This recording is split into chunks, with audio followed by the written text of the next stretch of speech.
Hindi maganda ang takbo ng sitwasyon para sa Iran ngayon. Sa loob man o labas ng bansa, parang sabay-sabay silang nahihirapan kontrolin ang mga nangyayari.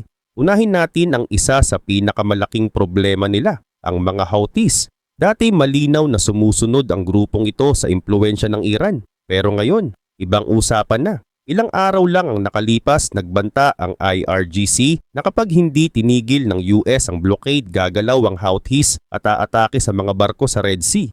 Pero ang nangyari, kabaliigtaran. Dumating ang isa sa pinakamalalakas na aircraft carrier ng Amerika at tila biglang tumahimik ang Houthis.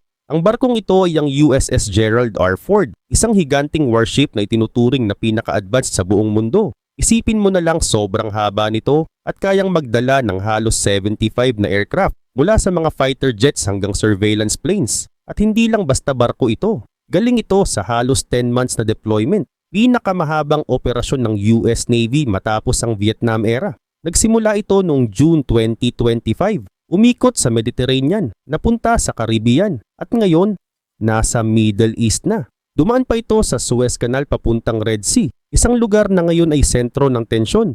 Nagkaroon pa nga ng maliit na insidente ng sunog sa loob ng barko kaya pansamantala itong umatras. Pero ngayon fully operational na ulit at hindi lang yan ang dapat ikabahala ng Iran.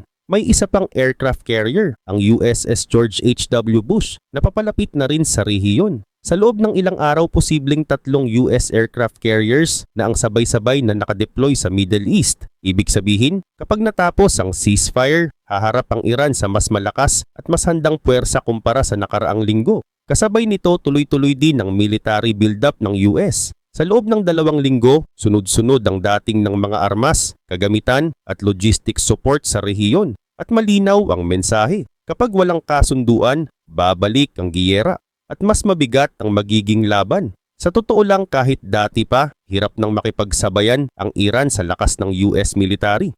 Ngayon mas lalong lumaki ang agwat, pero hindi lang panlabas na banta ang problema nila. Sa loob mismo ng Iran may tensyon na rin. May mga ulat na nagkakaroon ng hindi pagkakaunawaan sa pagitan ng IRGC at ng mismong leadership ng bansa. Umaabot na sa punto na lantaran ng kinukwestiyon ng IRGC ang mga negosyador ng Iran. Mga taong nakikipag-usap para maiwasan ang mas malaking gulo. At kapag ganito ang sitwasyon, delikado. Dahil kapag hati-hati ang kapangyarihan sa loob ng isang bansa, mas nagiging mahina ito sa harap ng eksternal na kalaban. At parang hindi pa sapat ang lahat ng ito, may panibagong kontrobersya na naman. Ayon sa mga ulat, may mga insidente kung saan nakaputok umano ang Iran sa ilang Indian ships, kahit pa may clearance ang mga ito na dumaan sa Strait of Hormuz. Dahil dito, nag-init ang diplomatic tensions sa pagitan ng Iran at India.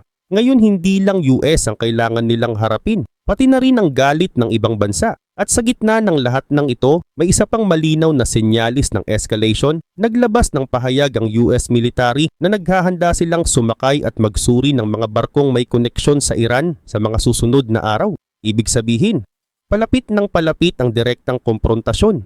Sa kabuuan, ang Iran ngayon ay parang napapalibutan ng problema mula sa loob hanggang sa labas ng kanilang bansa. At kung magpapatuloy ang ganitong direksyon, posibleng hindi lang ito simpleng krisis, kundi isang sitwasyon na maaring magdulot ng mas malawak na kaguluhan sa buong rehiyon.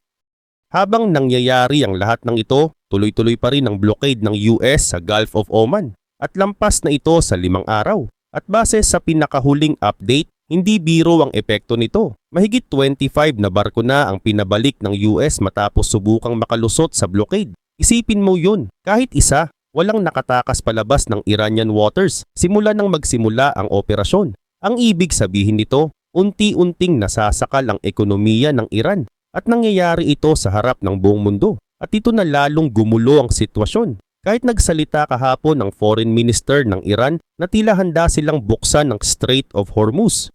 Ngayon bigla nilang sinasabi na hindi ito mangyayari hanggat hindi inaalis ng US ang blockade. Magkaiba ang mensahe. At kapag ganito nagkakaroon ng kalituhan, lalo na sa mga barkong nasa Persian Gulf. Sa katunayan kahapon lang may ilang barko na nakalabas sa gitna ng Strait of Hormuz. Pero kasabay nito may ibang barko naman na may pahintulot na sana mula sa Iran. Pero biglang pinaputukan ng IRGC. Oo, pinaputukan mismo. At dito makikita ang mas malalim na problema. May isang ahensya ng gobyerno ng Iran na nagbibigay ng clearance para makadaan ang mga barko. Pero may isa namang puwersa, ang ERGC, na hindi sumusunod at sila mismo ang humaharang gamit ang dahas. Ibig sabihin hindi naiisa ang direksyon ng utos sa loob ng Iran. At kapag ganito ang nangyayari, nagiging delikado hindi lang para sa kanila, kundi para sa buong international shipping. Dahil hindi na malinaw kung sino ang dapat sundin. At ngayong umaga, dahil sa panibagong insidente ng pamamaril sa mga barko, lumaki pa ang problema ng Iran sa international community. Isang malaking diplomatic crisis ang nabuo. Pero bago pa natin himayin yan, may isa pang dapat pansinin. Naglabas ng pahayag si Donald Trump tungkol sa pabago-bagong desisyon ng Iran kung bubuksan ba nila o hindi ang Strait of Hormuz. Exceptions. It's really to the ceasefire in Lebanon need to happen for you to get to a deal with Iran. Really tied, but you could say maybe psychologically tied, but we're going to help Lebanon become a country again. You know, it's been a long time for them. They've gone through a lot, and we're going to help them be a country again. You're probably frustrated with Netanyahu while you were negotiating ceasefire in the last round. Was his action bombing Lebanon, did that impact peace talks? Oh, we disagree on some things, but he's been a very good partner. We did a good job. There's probably never been anything like it. He says we're the senior. We are the senior. We're the senior Deborah. We're the greatest military in the world. I built it in the first term. Didn't think I'd be using it this much, but we have the greatest military in the world, the greatest equipment, greatest. When you look at it, we had 101 to 111, depending on your definition, because some were two. They came out in twos. That missile shot at a certain very valuable asset of ours that happened to be sitting on the water. Every single one of those missiles was shot down. Think of it, 111 missiles. Every single one of them was shot down. Never even got close. Nobody has a military like this. Nobody has equipment like this. Nobody has the power that we have. Sir, you said that.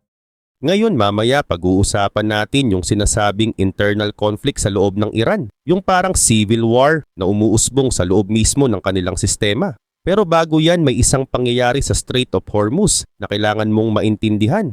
Dahil dito mo makikita kung gaano nakagulo ang sitwasyon. May lumabas kasing mga radio recordings, usap ng mga barko at ng Iranian military, partikular ang ERGC Navy. At kapag pinakinggan mo, ramdam mo agad ang kalituhan. Ganito ang nangyari. Kaninang umaga, may ilang Indian ships na sinusubukang lumabas sa Strait of Hormuz. Posibleng ilang araw na silang na-stuck doon simula nang magsimula ang giyera. Pero bago sila gumalaw, may clearance sila. Oo, may pahintulot mismo mula sa IRGC Navy na pwede silang dumaan. Pero pagdating nila sa mismong strait, biglang nagbago ang lahat. May nagpaputok. Hindi malinaw kung ERGC ba mismo o ibang grupo. Pero ang sigurado, inatake ang mga barko. At dito naging viral ang isang radio call mula sa isa sa mga Indian ships. Sepa Navy, Motoranga Sanmar Herald, Sepa Navy, you get me clearance to go.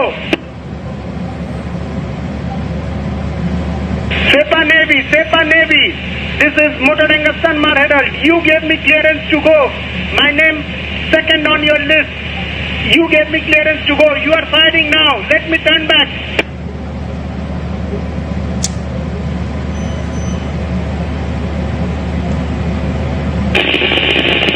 Sa boses pa lang ng crew, ramdam mo na agad ang takot at frustration. Parang sinasabi nila, binigyan nyo kami ng clearance. Bakit nyo kami pinapaputukan ngayon? Isang malinaw na senyales na hindi natugma ang mga utos sa loob ng Iran. At kahit walang nasaktan sa insidenteng yon, hindi ibig sabihin okay lang. Dahil ang pinag-uusapan natin dito ay civilian ships, mga barkong hindi pang militar. At kapag pinaputukan mo ang ganitong target, hindi na ito simpleng military action. Isa na itong seryosong paglabag na pwedeng magdulot ng mas malaking international backlash. At ang mas ironic pa, ang India na nadamay sa insidenteng ito ay isa sa mga bansang tumulong sa Iran sa mga nakaraang panahon. Bumili pa nga sila ng Iranian oil, lalo na noong medyo lumuwag ang sanctions. Sa madaling salita, tumulong sila sa ekonomiya ng Iran noong panahong hirap na hirap ito. Pero ngayon, sila mismo ang pinaputukan. At dito lalong lumilitaw ang tunay na problema. Hindi na iisa ang direksyon ng desisyon sa loob ng Iran.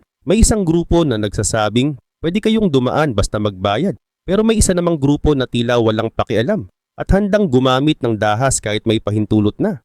Resulta, galit ang India. Kanina lang, ipinatawag ng Indian government ang Iranian ambassador sa New Delhi para humingi ng paliwanag. 2 Indian vessels ang target ng pag-atake at hindi ito maliit na issue. Hindi pa malinaw kung ano ang napag-usapan sa meeting. Pero malaki ang posibilidad na lalabas ang Iran ng opisyal na apology. Kung hindi, pwedeng lumala pa ito ng mabilis. Dahil sa puntong ito parang ang Iran, sarili nitong sistema ang kalaban. Sa isang banda may mga opisyal na gustong panatilihin ang relasyon sa ibang bansa. Pero sa kabilang banda may mga aksyon na kabaliktaran ng sinasabi nila. At kapag nagpatuloy ang ganitong gulo sa loob, hindi na kailangan ng Iran ng external enemy dahil sila na mismo ang naglalagay sa sarili nila sa alanganin.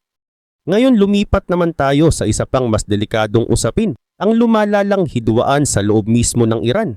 At ang pinagmulan nito, isang simpleng pahayag na biglang naging mitsa ng kaguluhan. Ayon sa ulat, naglabas ng statement ang foreign minister ng Iran na bukas na raw ang Strait of Hormuz matapos ang ceasefire sa Lebanon. Para sa karamihan ng bansa, magandang balita sana yun. Pero sa loob ng Iran, kabaliktaran ang nangyari. Dahil kahit ang mismong mga opisyal ng gobyerno nila nagulat, walang babala, walang koordinasyon. At dito nagsimulang magbanggaan ang dalawang panig. Ang ERGC, isang makapangyarihang military force sa Iran, galit na galit sa sinabi ng foreign minister. Hindi lang basta hindi sila sumang-ayon, lantaran pa nilang kinuwestiyon ito sa publiko. Sa isang international radio channel na ginagamit ng mga barko sa Persian Gulf, paulit-ulit nilang ipinapahayag, huwag daw paniwalaan ang sinabi ng foreign minister. In Persian Gulf and Oman Sea, this is Iranian Sepah Navy calling you on channel 16. The Strait of Hormuz is still closed. We will open it by the order of our leader Imam Khamenei, not by the tweets of some idiot. If you want to pass through the strait, you must ask permission from Iranian Sepah Navy.